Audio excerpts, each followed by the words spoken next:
شروع اللہ کے نام سے جو بڑا مہربان نہایت رحم والا ہے۔ امام علی علیہ السلام ہر رات کو غریبوں کے گھر رزق تقسیم کیا کرتے تھے۔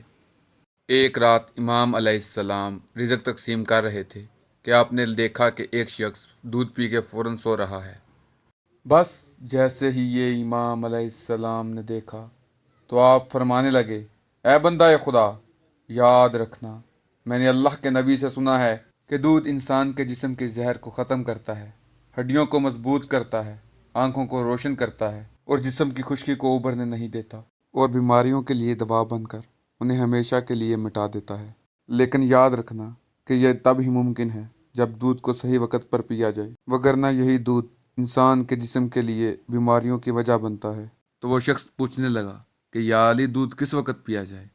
تو امام علی علیہ السلام نے فرمایا، اے شخص، یاد رکھنا کہ تم اگر دودھ سے شفا یاب ہونا چاہتے ہو تو تمہیں چاہیے کہ مغرب کی نماز کے بعد دودھ پی لیا کرو، تاکہ تمہارے جسم کو اور تمہاری آنکھوں کو دودھ کا اصل فائدہ پہنچ سکے۔